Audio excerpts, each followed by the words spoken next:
Okay. No problem. Got your socks here, yeah? Do you see them? Yeah. What's up here? No, just it's showing you they're there. So you're going to give extra person? Do you want to read? Do you want to read? Online? Yeah. Yeah, sure. Akhi, he's ready to barakallah. The one you opened it. Yeah. Hey, you.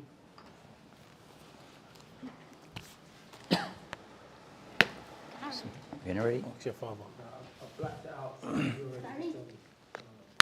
Inshallah. Okay. Soon. So Bilal, you have to, Inshallah, because soon. it gets a bit hype sometime. Huh? Yeah, Allah bless him. Mashallah, tabarakallah. When you're ready. الحمد لله نحمده ونستعينه ونستغفره ونعوذ بالله من شرور أنفسنا ومن سيئات أعمالنا من يهده الله فلا مضل له ومن يضلل فلا هادي له وأشهد أن لا إله إلا الله وحده لا شريك له وأشهد أن محمدا عبده ورسوله صلى الله عليه وعلى آله وأصحابه ومن سار سبيله إلى يوم الدين أما بعد.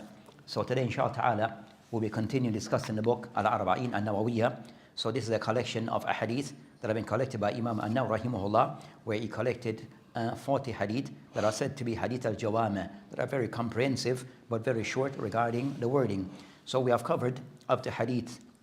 We'll be starting today concerning hadith al-thamin, which will be the 8th hadith in this particular collection. So as we mentioned, that our system and our approach regarding explaining this series is that one, we'll mention the hadith, then we'll mention regarding takhrij of the hadith, and then also we go into a tarjuma, that will also explain something about the narrator if we haven't mentioned the narrator before, and then we go into explanation of the hadith, and also other points relating to the hadith. So for the first of those points that we'll mention the hadith, and then after we'll go into the takhrij. Aywa, taqra.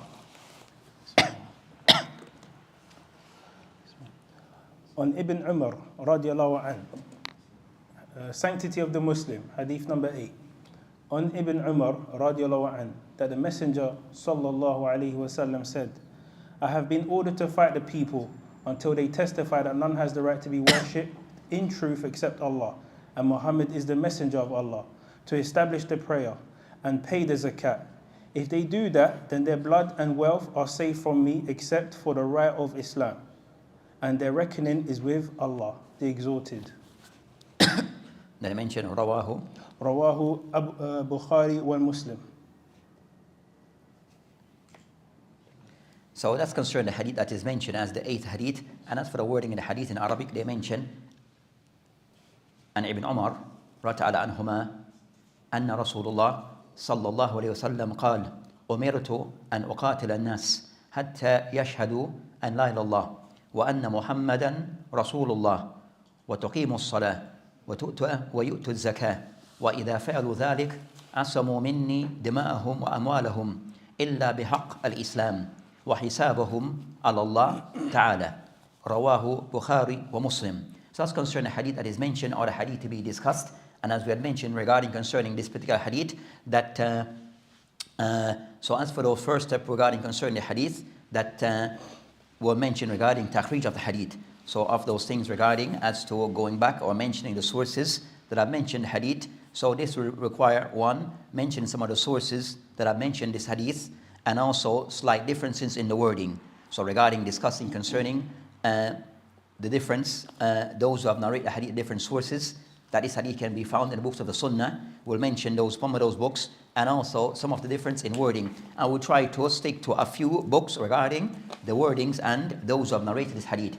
So the hadith here that has been mentioned is the narration of Ibn Umar, Abdullah Ibn Umar, and as mentioned here by the author, An-Nawawee rahimahullah, Rawahu Bukhari and Muslim. So meaning concerning the hadith is narrated or collected by Imam al-Bukhari rahimahullah in his Jami' al-Sahih, and also the hadith is collected by Imam Muslim in his Al-Musnad al-Sahih. So both those two books that the authors, both those two authors regarding their book, that they stipulate as a condition that all the hadith in their book is said to be a sahih based upon certain condition that they have laid down. So the hadith is said to be in Bukhari and Muslim based upon what is mentioned by the ulama of hadith, where they mention if hadith that is narrated both by Bukhari and Muslim upon the same companion, then the hadith is said to be muttafaqun alayh. So this hadith of Ibn Umar is said to be muttafaqun alayh. So as for concern the hadith, that this hadith regarding this wording is the word not in Sahih Bukhari. So this hadith, that the wording of this hadith is in Sahih Bukhari. As for in Muslim, that the hadith of Ibn Umar, it does not, is everything, the wording is the same except what they mentioned regarding concerning, except what they mentioned illa bihaql Islam. So the portion of the hadith that mentioned illa bi'aql Islam, except with the right of Islam, this is not mentioned by Imam Muslim. Clear, ikhwan? So the general wording of this hadith of Ibn Umar is mentioned in Bukhari. So this wording as mentioned here or as read is in Sahih Bukhari. As for the narration of Ibn Umar, that of Imam Muslim, that the wording is the same except for the part of that sentence mentioned illa bihaql Islam, except with the rights of Islam. That part is not included in Sahih Muslim. So that's concerning regarding this particular hadith that is mentioned. As for aspect regarding takhrij of the hadith, that we find, for example, Imam Bukhari in his Sahih, in his Jami' Sahih, when he mentioned this hadith, that with this wording that have been mentioned, that he mentioned it as according to this print of Sahih Bukhari by Dar at-Tahsil, that it is number 25. This wording as mentioned here in Sahih Bukhari is number 25 under the chapter or the book of Kitabul Iman. So the second chapter of the book of the second book of Sahih Bukhari, Kitabul Iman, he mentioned this particular hadith. And as the wording stated there is the wording that is stated here, that the word that is stated in Arba'in, also the wording stated in Sahih Bukhari of the hadith of Ibn Umar. Then also the same hadith is mentioned again by Imam Bukhari in the chapter of Bab Wujub al-Zakat, in the Bab of Zakat, Kitab al-Zakat, where he mentioned this hadith again with a slight difference in wording, but also he mentioned the hadith again concerning from the hadith of Abu Hurairah, from the hadith of Abu Hurairah. So Bukhari rahimahullah, he mentioned the same hadith with a slight different in wording, but with a different sahabi, from a different sahabi, who this time he mentioned the hadith of Abu Hurairah ta'ala anhu. And the story of Abu Hurairah, as we mentioned, that it comes with a qissa, as we mentioned. So the narration he mentioned, لما توفي رسول الله عليه السلام كان أبو بكر تعالى عنه وكفر من كفر من العرب، فقال عمر تعالى عنه كيف تقاتل الناس؟ فقد قال رسول الله عليه السلام أمرت أن أقاتل الناس حتى يقولوا لا إله إلا الله، فمن قالها فقد عصم مني ماله ونفسه إلا بحقه وحسابه على الله. Al-Hadith. So that's concerning the wording of the wording of Abu Hurairah with Bukhari, with as we said that, so that he mentioned the wording of Ibn Umar, then he mentioned the same hadith but with the wording of Abu Hurairah, which is slight difference. And also it mentioned, we said the story behind this hadith, the reason why the Sahabi mentioned, or Ibn Umar or Abu Hurairah, he mentioned the story that went along with this hadith. Then it is stated again by Al-Bukhari in Kitab al-Salat. Also Bukhari, he mentioned again concerning this particular hadith again, and this third time he mentioned the hadith of Anas bin Malik. So he mentioned again the hadith again, but also on a different Sahabi, who's Anas ibn Malik. So Imam Bukhari rahimahullah, without said the same, the wording, by the way, a slight changing in wordings. Shahid, the point is that Imam Bukhari rahimahullah have mentioned this hadith with the same wording, with a slight changing, but a general meaning from different companions. Ibn Umar, also Abu Hurairah, and also a third, Anas ibn Malik. So that's concerning the wording of Imam Bukhari rahimahullah. Next of those wordings regarding of those narration is Imam Muslim rahimahullah regarding his narration. So Imam Muslim rahimahullah regarding concerning the wording that the Imam Muslim rahimahullah, that when he mentioned this hadith, That one, he mentioned the hadith, first narration that Imam Muslim rahimahullah mentioned in Sahih, he mentioned concerning the narration of Abu Hurairah, where we mentioned regarding concern, mentioned that regarding that the story behind the hadith, what was the event that occurred, why this hadith was mentioned, which regarding concern that time when Abu Bakr as-Siddiq anhu, that he was appointed the leader of the Muslim. So during that time, you find that there's that some of the Muslim from among certain tribes and certain areas that they did not want to pay zakat, so they abstain, refused to pay zakat. So the discussion between the Sahaba what action should be taken. So Abu Bakr as-Siddiq was of the view that these people to be fought and to be killed.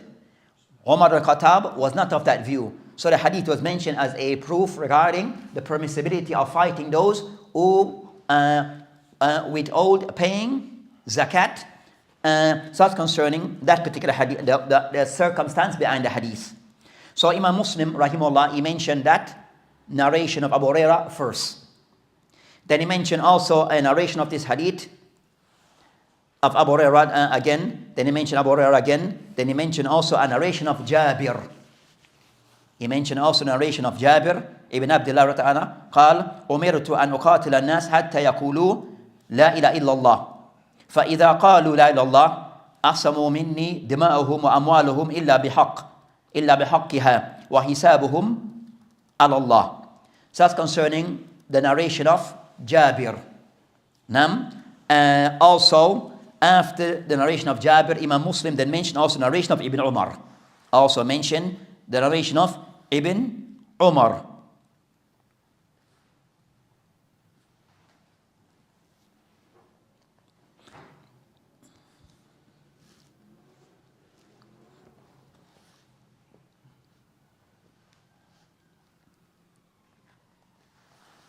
So that's concerning those narration as mentioned regarding, so you find of the Sahaba. So from this it showed that many of the companions or several companions have narrated this particular hadith. So amongst those that we have had so far, we have of those that have narrated the hadith which we said with similar meaning.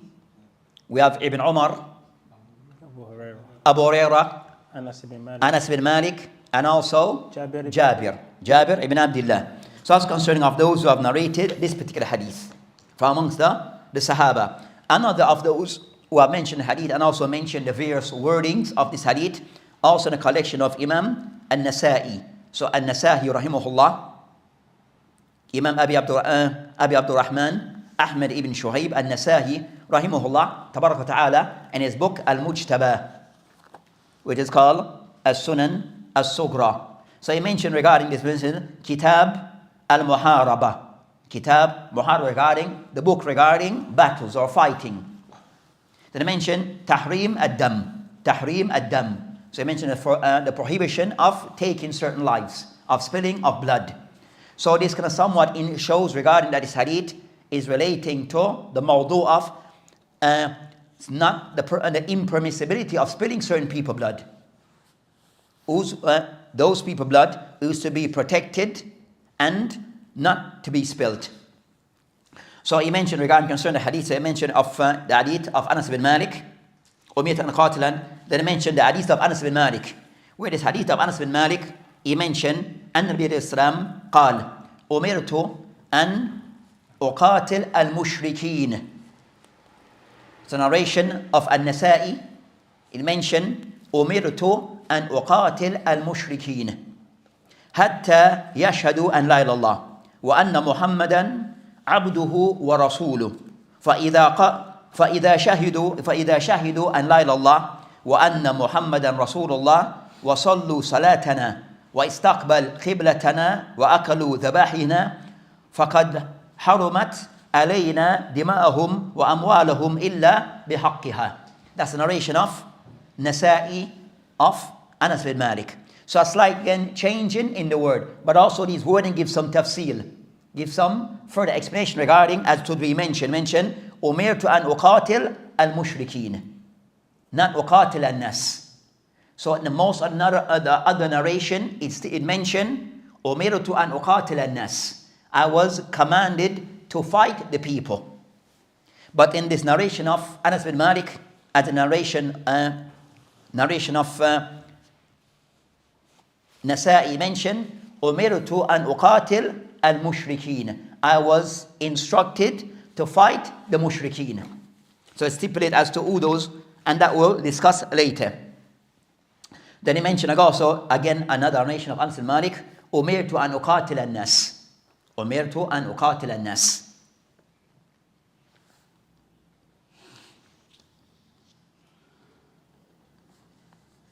So he mentioned several narrations of Anas bin Malik. Then also he mentioned a narration of Abu Hurairah that have the story behind it. Then also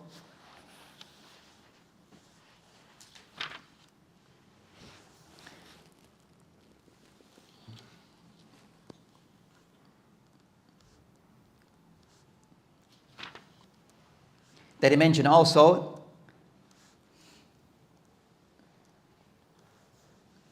different narration of also, so I mentioned different narrations. But after Shahid regarding that he mentioned Umirtu an uqatil al-mushrikeen. So that's concerning the various wordings of the hadith. Also the hadith is collected by Abu Dawood. Also this hadith can be found by narrated also by Imam Ahmed in his Musnad. The hadith also in the At-Tirmidhi, Ibn Hibban and others. So many have narrated this particular hadith. That's concerning that's concerning the section regarding takhrij of the hadith. Takhrij of this hadith. So Abu Dawud, Ahmad and Ibn Hibban. Ibn Hibban also have narrated this hadith. Aywa. And Ibn Rajab rahimahullah, he mentioned regarding concerning that if a person wants to know concerning takhrij of the hadith, return the hadith to its main sources, then a way of takhrij is also within the explanation of Ibn Rajab. So Ibn Rajab rahimahullah, in his explanation, it's called Al-Jami' al-Hulum wal-Ikam, that also he give a takhrij of the hadith. So a person wish, then return back to Ibn Rajab for takhrij of the hadith.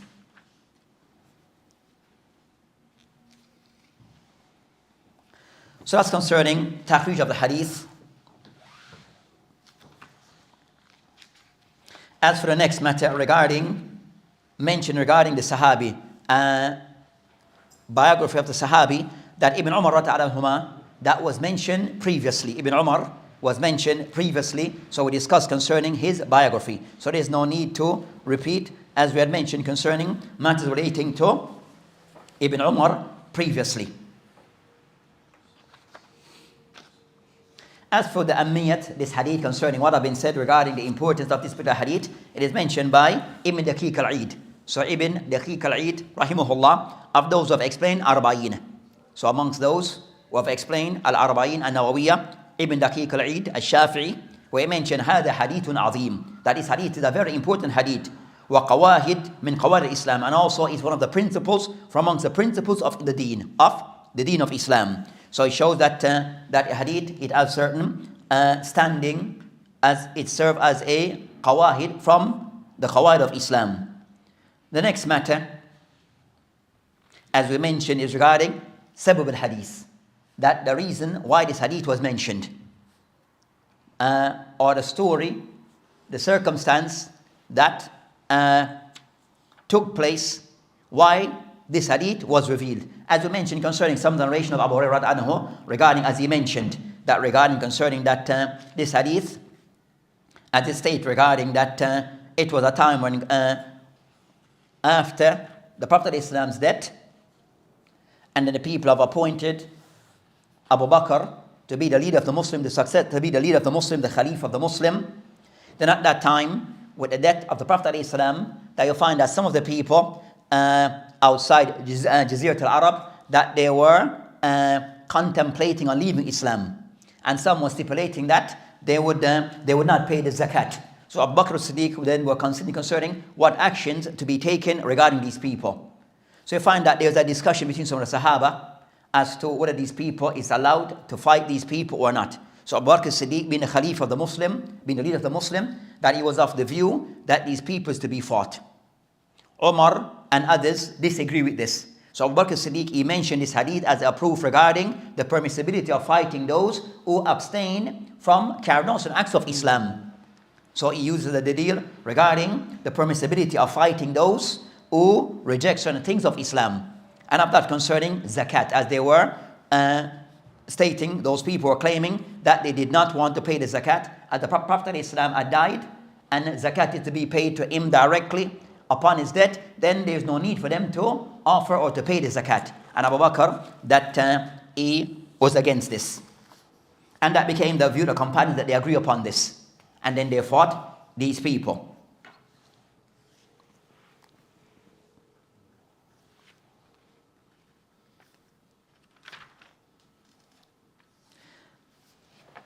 So that's concerning the backdrop behind, or the circle behind this particular, why this hadith was mentioned. Then the next of them is concerning that, a quick explanation of the hadith. So this hadith regarding concerning that one, umirtu, that an uqatil an-nas, that the Prophet of Islam was instructed by Allah subhanahu wa ta'ala to fight against the people. And it's the people that are intended, we discuss concerning that, who are actually meant, and the people here that are intended are the mushrikeen. So the people who are intended are the mushrikeen. They are the ones who are intended in this hadith. So by this hadith, to fight those people with an exception. So the mushrikeen, and also from the hadith it proved regarding that, also regarding that those people who believe in La ilaha illallah, Muhammad Rasulullah, and also they establish the salah, zakat, and they establish the salah and the zakat, that the person, his blood and his property is to be respected. Except the person, so the person generally, that his blood and his property is to be protected and respected. So that's concerning, so it's proved regarding concerning that the person who believes in Islam, then Islam gives certain protection regarding the person's property and his person. And the one who reject Islam, of those who reject Islam, then a permissibility that they can be fought. Of the hadith, it mentioned umirtu an uqatil an-nas. So one of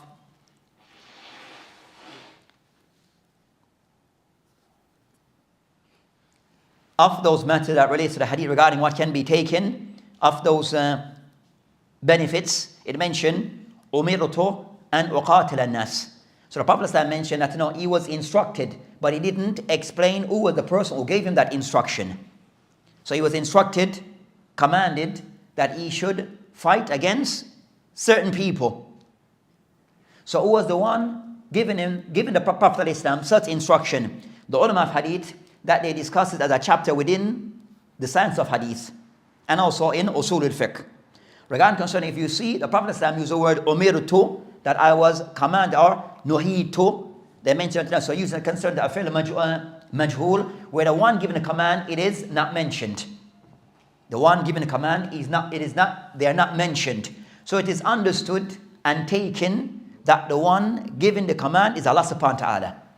So the only one who can give the Prophet ﷺ instruction by way of a legislative instruction or prohibit something, then this is not from the people. The people cannot impose their will upon the Prophet ﷺ or from the Anbiya. So the one who's instructing the Prophet ﷺ, who's not mentioned, is Allah subhanahu wa ta'ala. So the one who's giving such instruction to the Prophet ﷺ or forbidding of certain things, it goes back to Allah subhanahu wa ta'ala. So they mentioned regarding concerning, if we read in hadith, umirtu an uqatil an-nas, then this is said to be, then this go back to Allah subhanahu wa ta'ala, who's giving such instructions. Also from this we mentioned umirtu. Also this indicate that as the ulama or the ulama al-usul al-fiqh mentioned regarding in usul al-fiqh, that if something is done in by something is considered to be wajib or compulsory by way of, they mentioned concerning that if you concerning sigatul fi'l amr. So if the word, the tense that is used by way of a command, you're instructed by way of if'al, then you're instructed to carry out something by way of do this, by way of in a command in tense, then that is something that is said to be wajib. That then take the ruling of being wajib.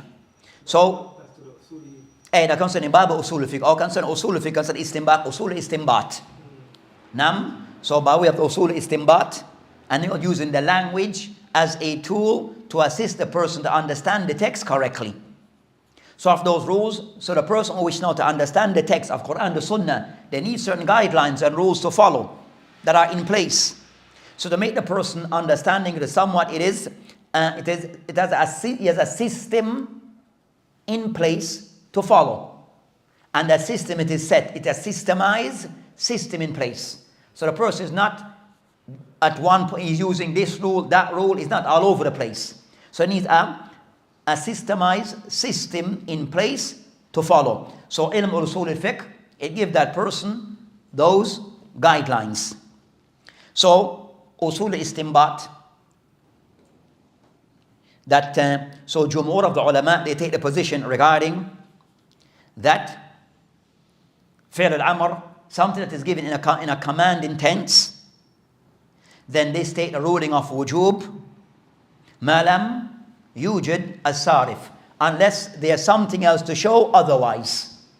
So regarding concern that so commanding tense is understood or taken to be it is something which is wajib unless there's another text to say otherwise. There's something else to say otherwise. And likewise, if something by way of an-nahi, then also it is something which is forbidden, haram, until there's something to say otherwise. That's concerning fi'l al-amr or an-nahi.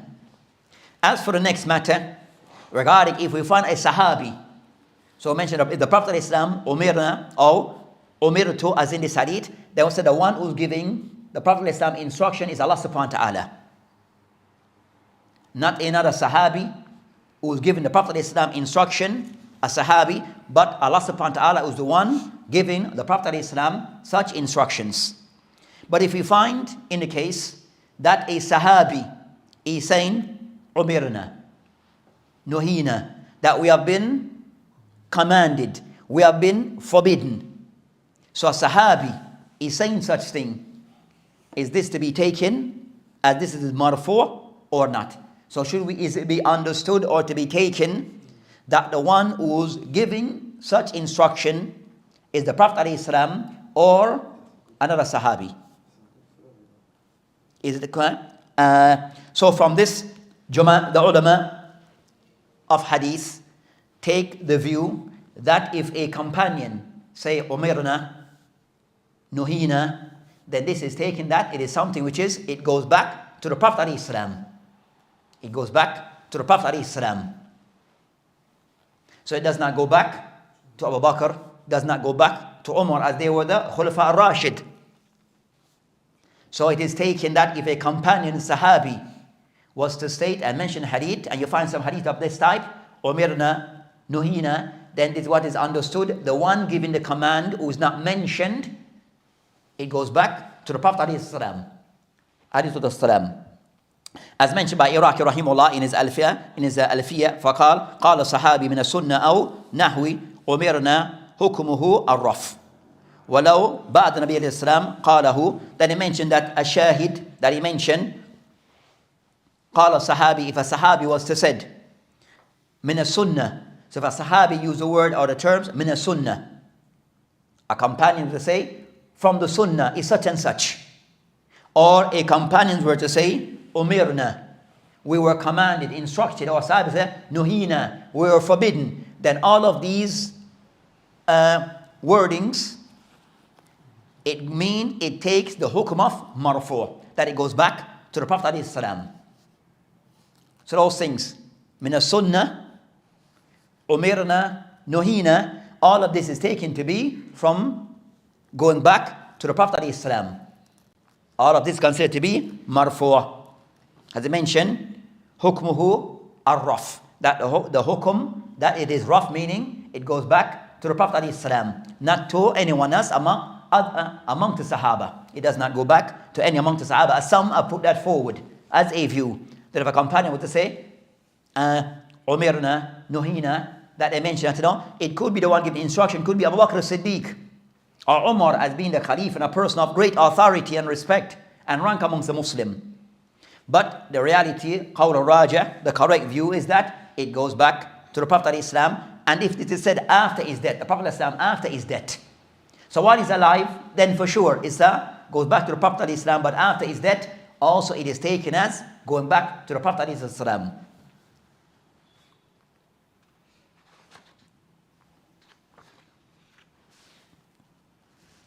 But if we have the Sahaba, but if a Tabi'i was to say this, a Tabi'i, so we have the Sahaba, and we discussed that. If a Tabi'i is to say this, then what's the view? Tabi'i meaning one who met a Sahaba and benefit from him, and also is a Muslim. So Tabi'i, one who met a Sahaba or Sahabi, and also he believes in Islam. So this Tabi'i, and in most part concerning Tabi'i, concerning the students of the Sahaba who sit and benefit from them, that if a Tabi'i was to say, Umirna kaza, Nuhina kaza, we were instructed to do such and such, or we were forbidden to do such and such, then is it taken as, it goes back to whom? To the Prophet ﷺ, or other than the Prophet ﷺ, it yatamil. So it's not on the same status of that of a. So in most cases, so it could mean in most cases concerning those in authority from the Tabi'in. So with the Tabi'in is not the same as the Sahaba regarding when they mention such stuff. For those from the Sahaba.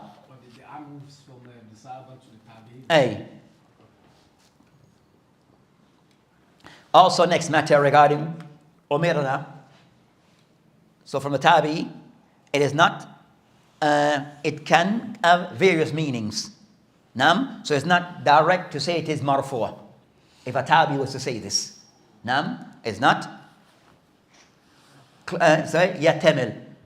It have possibilities. It has possibilities. So the matter need to be, so it doesn't take the same ruling as that of a Sahaba. The next matter regarding when he mentioned Umirna, when he mentioned Umirtu, when the Prophet said that he was instructed. So he said that I was the one who was instructed. Umirtu. The Prophet was instructed by Allah subhanahu wa ta'ala to do such and such. Is this to be understood that is something which is specific to the Prophet or something which is general for the Ummah? So the Prophet mentioned in this hadith, Umirtu an uqatil an-nas.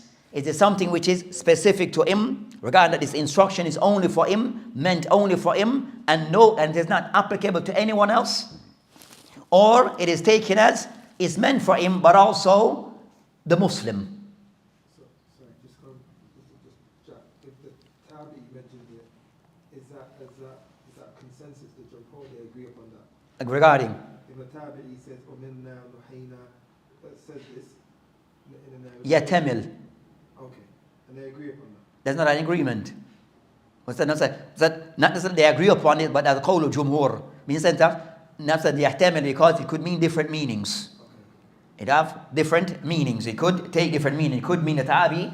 That could mean it's not. You want the hadith is. They said it's not mursal, in the sense of a hadith being mursal, which is, or could mean that this instruction it came by a particular matter by way of a Sahaba. So it has different possibilities. It can have possibilities. So that in the sense of it is not taken on the same status of that of a Sahaba. So it's not taken as the same meaning of that of a Sahaba.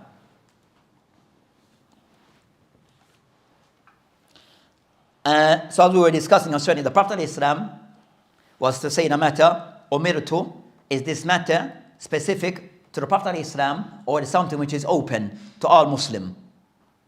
General.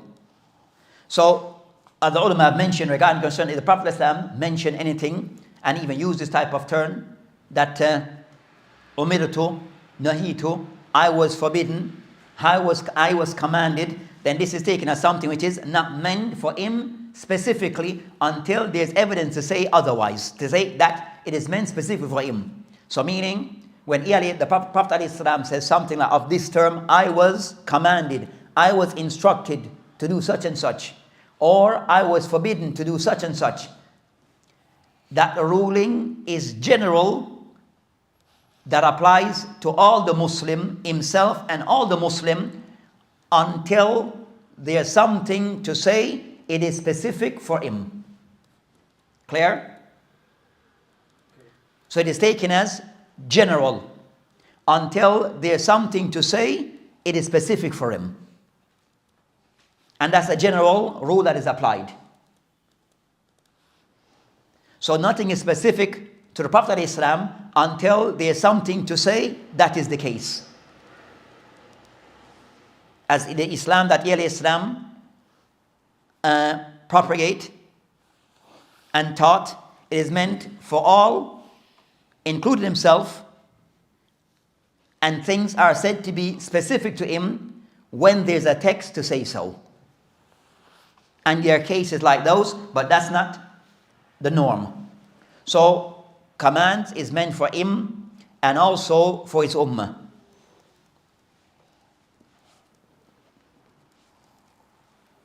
That I mentioned, an uqatil an-nas. So as we mentioned regarding an uqatil an-nas, that the word an-nas, who's intended by the word an-nas. So nas mean Bani Adam. In general, nas can mean in general concerning Bani Adam. So the word an-nas or ins, nam, it includes Bani Adam, the children of Adam in general, but in this case he's speaking concerning from those existing from that time onwards, not those before. Nam, so regarding concerning an-nas, that also in the Quran and in the text of the Quran, that the word nas, when it is used by way of Quran and Sunnah by way of text, to look at the context in which it's being used, as it can carry different meaning. So the word an-nas can carry different meaning. It all goes back to the context in which the word is being used. Nam, so at times it could mean an-nas meaning the Muslims specifically. At times it could mean at times because in Al Mecca. At times it could mean Bani Israel, the Yahud. So it could take different meaning depending on the context of that sentence that it is used. Nam. So in this context, umirtu an uqatil an-nas,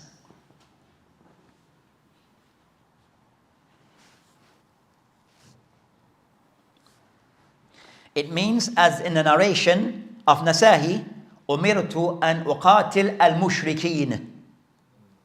So an-nas here doesn't mean everyone on the face of the earth from then up until Yawm al-Qiyamah. So it means a specific group of people, and they are the mushrikeen. Nam, as we mentioned, the wording of, as mentioned by Ibn Hajar, that an-nas in this context, in this sentence, that what it is taken to mean, as some other narration in Nasa'i means concerning that what the people, those that are meant are the mushrikeen, the polytheists. And they say by this, umirtu an uqatil an-nas, regarding al-qatil in the sense of qatil concerning al-jihad. So qital by way of jihad. So jihad is when a Muslim have open concern qital al-kuffar. Al-jihad qital al-kuffar liyakuna kalimat Allah hiya al-ulya. That is jihad fi sabilillah. So al-jihad an yuqatil al-muslimun al-kuffar liyakuna kalimat Allah hiya al-ulya. For the Muslim to fight the disbelievers to make the word of Allah subhanahu wa ta'ala triumphant. That is jihad fi sabilillah. So I mentioned before me to say al-jihad, qital in this context, that's the word qital in this context doesn't mean that the Muslim go on the street, see someone and fight him. That's not what is intended. Clear? So this instruction that for as a Muslim go out, leave the masjid, or a group of the Muslim go out of the masjid and they see any group of the non-Muslim and start a fight, then that's not what is intended. Nam, so in the sense of qital, in the sense of jihad. Nam, with the rules of jihad being applied. So not as a random Muslim or a random group of Muslim doing what they want. That's not what is intended. Nam, so qital in this context means jihad fi sabilillah subhanahu wa ta'ala. And as we know concerned that, so this hadith, as the ulama mentioned, as we discussed that, some of the ulama discussed concerning this hadith, what is mansukh? Some of the ulama are mentioned, which are minority, that mentioned this hadith is mansukh. That is, the hadith was mentioned in the early days of Islam, and then it was abrogated. And a majority mentioned that's not the case, because this hadith is more so after, when they arrived in Mecca, after Mecca in Medina. After they are, so while it's in the Medini period, not in the Meccan, in the early days. And jihad, so they mentioned the early days of Islam, that regarding concern that the Muslim, regarding concerning jihad, that they went to tadarruj, you go to different stages and degrees. So as we know that jihad is of two types. Jihad, ad-daf, or jihad, ad-talab. So jihad, ad-daf, the defensive, where the Muslims are the ones who are defending. They're being attacked and they're defending themselves. And jihad al-talab, where the Muslims are the one taking the initiative. They are the ones who are doing the attacking. So regarding concerning that, they mentioned that uqatil al-jihad al-talab. So in Islam,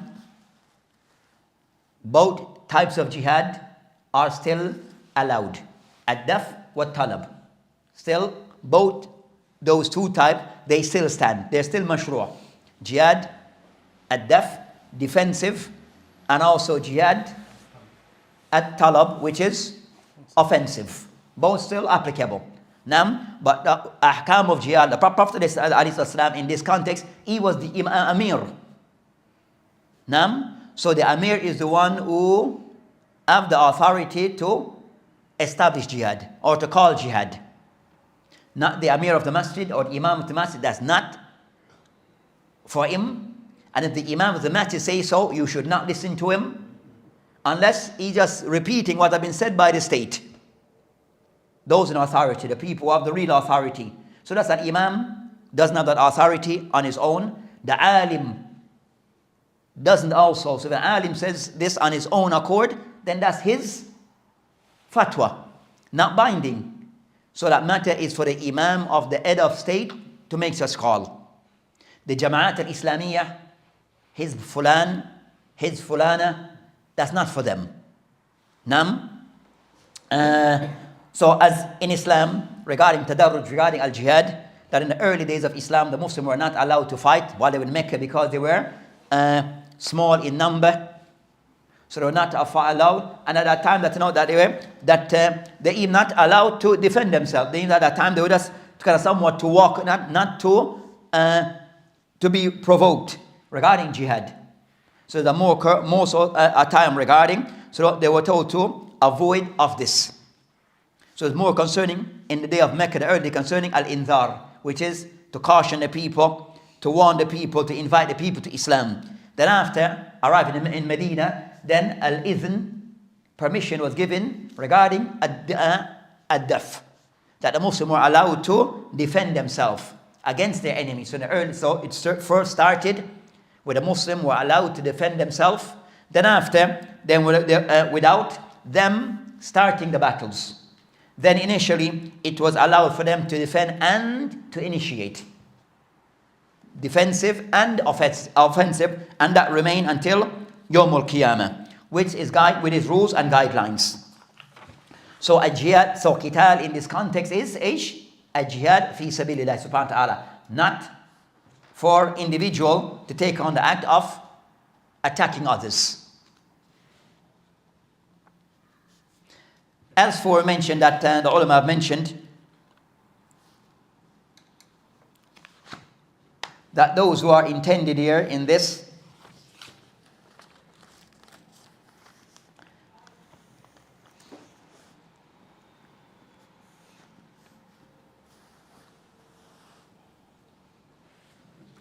that intended are the mushrik. So by this they mentioned that hadith consider umirtu an uqatil an-nas. The hadith seems general. I was commanded to fight the people. General. Now, some narration mention al-mushrikeen, which kind of somewhat restricted. And also they mention regarding concern, so that by will exempt, of those who are exempted would be al-kitab, the people of the book, meaning concern those people who initially received a book that would include al-Yahud and Nasara. So they are al-kitab. So they are exempted regarding this matter. So for them, regarding concern al-jizya and the likes applies to them before fighting. And that as mentioned by Ibn Kathir rahimahullah and others. So regarding concern I mentioned al-kitab, as mentioned by Ibn Kathir rahimahullah, إلا من أهل الكتاب ومن أشبههم كالمجوس. وهذا مذهب الشافعي والأحمد في مشروعية أو في مشهور عنه.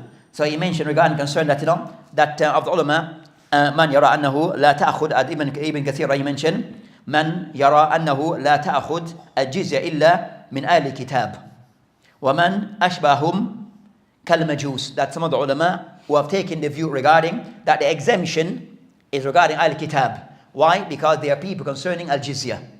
But they are not to be fought until regarding jizya is put to them and other things, ad-dawa and then jizya.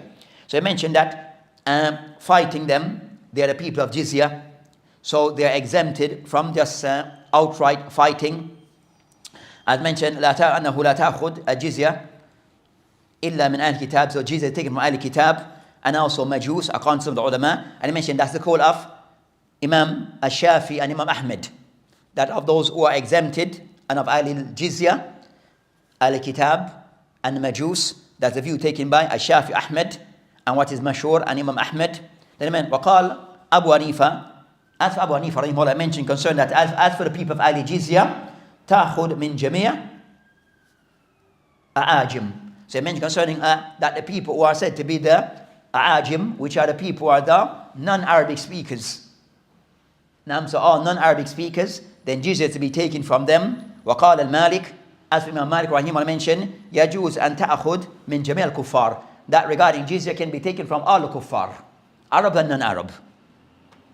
But the qawl al-raji' is that of Madhab Ahmed wa Shafi'i. The qawl al-raji', the Madhab Ahmed wa al-Shafi'i regarding that the exemption and jizya is taken from al-kitab wal-majus.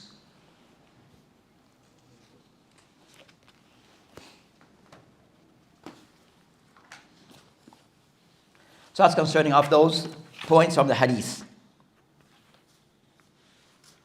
So as I mentioned, that the word of Nasahi, umirtu an uqatil al-mushrikeen. So mushrikeen, those people who are mushrik. That abdul awthan, those who worship idols. People who worship idols with the exemption of the ones that we have mentioned. And that's a view taken by majority many of the ulama. And now we can clarify that al-mushrikeen, that concerning al-wathaniyin, that they are the ones who are intended. So the wathaniyin, those who are the polytheists, they are the ones who are intended. So أنه رحمه الله قال خطابي المعلوم أن مراد بهذا آل الأوثان دون آل الكتاب. So Khattabi as mentioned by أنه رحمه الله قال الخطابي. So Khattabi رحمه الله have an explanation of Bukhari and have the mention of the first one to explain Sahih Bukhari. Of the ulama, the first explain Sahih Bukhari, Khattabi. Yahmukullah. And also you have the explanation of Abi Dawood. And both those are in print. Both the explanation of Khattabi and Abu Dawood, explanation of Bukhari and Abu Dawood, they are in print. But he mentioned Ma'lum, what is known and established, أن مراد بهذا al-awthan, that the people who are the ones what we have been, the Prophet will command to fight are the mushrikeen. The mushrikeen, dun al-kitab, other than al-kitab. Then also, Qadi Iyad, from the ulama of the Malikiyah. Qadi Iyad, rahimahullah, also about explanation of Sahih Muslim. Of explanation of Sahih Muslim. As I mentioned, وأن المراد بهذا مشركو العرب وأهل الأوثان ومن لا يوحد. So he mentioned that of those people who are intended regarding the ones to be fought, he mentioned مراد بها مشركو العرب, the mushrik of the Arabs, the idol worship of the Arabs, the policies of the Arabs, and also Ahl al-Awthan, the ones who are involved in worshipping of idols, and also man la yawahid, and those who do not believe in Allah subhanahu wa ta'ala's oneness at all. One who don't. And other ulama who have said something similar. So the hadith regarding the ones who are intended regarding An-Nas, it applies to, as we mentioned, the mushrikun who do not per se, who worship idols. But the Christian and the Jew are considered Ahl Kitab, are not the ones who are intended, and also the Majus. They are not included. So that's concerning regarding up to that part of the hadith. With that, what time is? With that, inshallah ta'ala. 5 to 7. Okay, 5.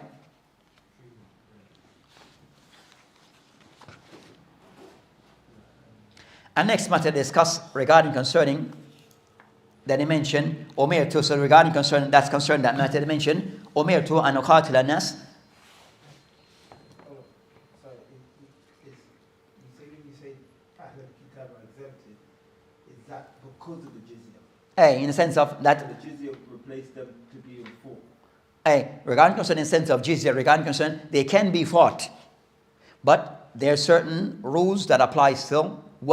Certain things that also has to be put in place first. You understand? So they can be fought, but before so with others immediately. With them, then the procedure would be with them that first Islam is presented to them. Then also, if not, then jizya. Then if they refuse all of that, then you can fight them. That's the procedures regarding those group of people. As for the mushrik, outright mushrik, then you don't have to go through that procedure. Clear? Ikhwan? So there's the procedures. So you have the dawah should proceed things. Then those who jizya applies to them, then jizya. Then, if not, you can fight. But for some, you don't have to go through the procedure. Clear? Aywa. That's the liquor, exempt. That's the Majus. Aywa. Okay. So with this hadith, in the time of the Prophet when he used to send envoys to go to give dawah, he used to send them to call them to Islam first before he fought them. Aywa. Is that because that was at a time when the Muslims, and that was at a time when the Muslims were strong, meaning that they could, I was reading that some of the Sahaba, when they went, they didn't know whether they were mushrik, they didn't know whether they were disbelievers, they were just being sent by the Prophet, so go to this place and call these people. Aywa. So when they were sent to call them to Islam before he sent an army, basically. So the general thing regarding said no, that's a procedure. Now, are those things that are, but the general thing concerned to know that a dawah first. Okay. You understand the general thing concerning dawah first with the man, so dawah is first because the ultimate thing that Islam wants to save life, and also but for that person to be upon tawheed with Islam. So at least give the person an opportunity to hear the word of Islam, regardless of the person circumstance. So the Imam would be the one that to consider that first. Did those people hear the word, the message of Islam? Send first a duat to invite them to Islam, type of thing. Then if not, if the duat are sent and then things they're not accepting, then can take a different trend. Now, or the message have been but the dawah is normally first. Dawah proceed first regarding a people who haven't heard the message.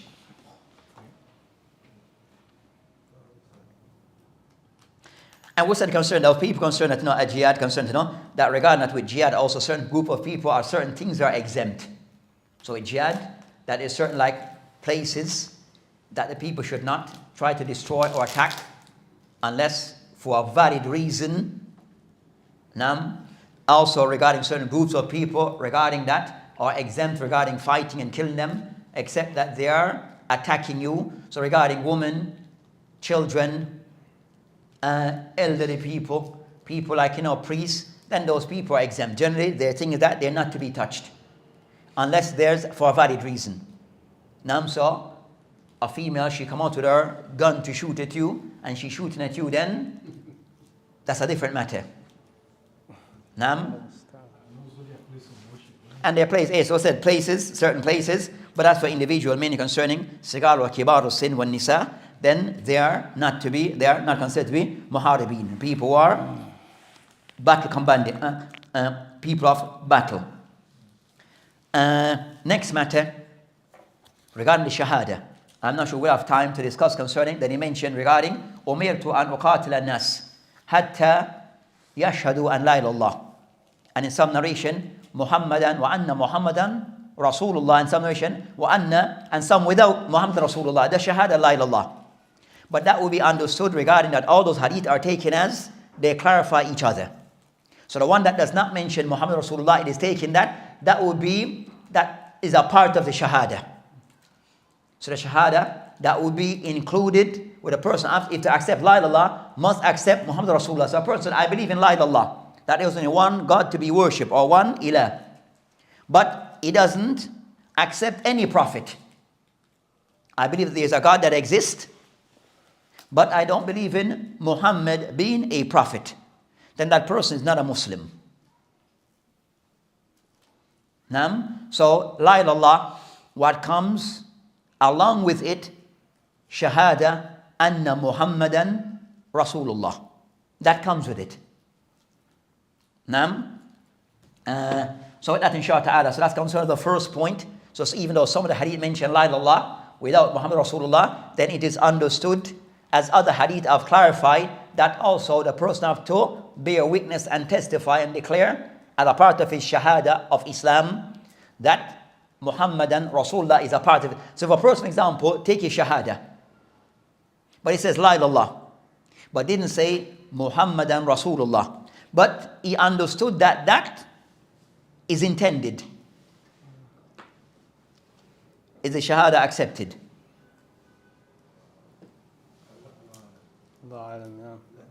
It is accepted. It is, okay. Hey, because he understands, so even though it's not uttered, but a person believe this and know that this is a part of it. But I said that, so if that was to occur, then it is still accepted. And we mentioned that concern that the person also that of saying the shahada and some other matter that would be to be discussed. Some other matter regarding concerning that that the person who take his shahada of la ilaha illallah Muhammad Rasulullah, but then he said the person after saying it does not accept the thing which is wajib or the other arkan of Islam, doesn't pray, doesn't want to accept, or I will pray but I'm not going to pay zakat. That once a case where a person said, I'll take the shahada, I'll utter the shahada, because he wanted to marry a Muslim girl that he liked. So she brought him to the masjid, to some Muslim, for him to talk to him about Islam and to take the shahada. But within the discussion, the person, the man, mentioned, I'll utter the shahada, that's not a problem. But as for my life, I will not change anything. I will not pray. I will not fast, not do zakat. As for those things, I will not have nothing. I will not do of any of those things. Doing clubbing and all those things and other things that, I will not change anything of my lifestyle. For me, those things will remain as they are. But I'll say the shahada. If that person was to utter the shahada, Or is there a point of him saying the Shahada? No, because it what's intended with the Shahada that you're going to proceed with upholding and adhering to all them things that you were saying. As a fact, the person said the Shahada when it is said, then what also you have concern with is that the person also have to accept also those things, certain things of the faraid of Islam, and that's a part of it.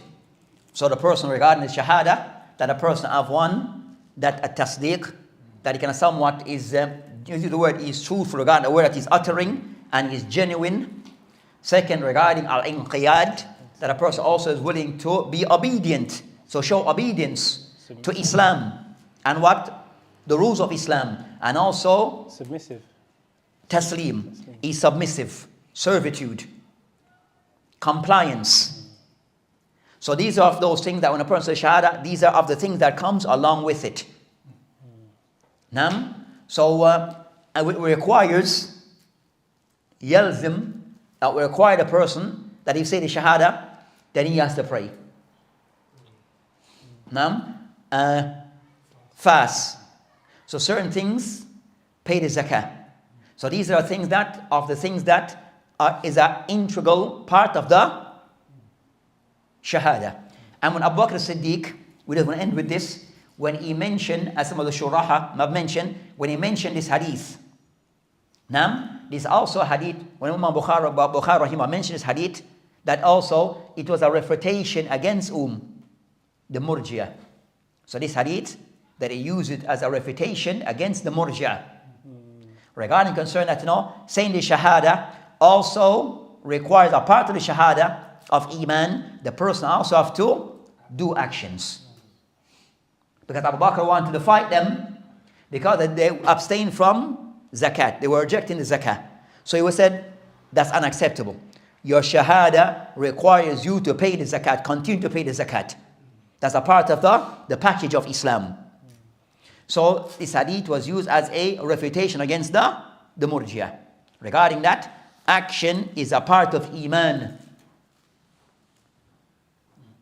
Contrary to the view of the Murji'ah, that action is not a part of Iman. So that inshallah ta'ala, with this we'll end. وبالله تعالى توفيق وهذه إلى سبيل والآخر دعوانا الحمد لله. السلام عليكم.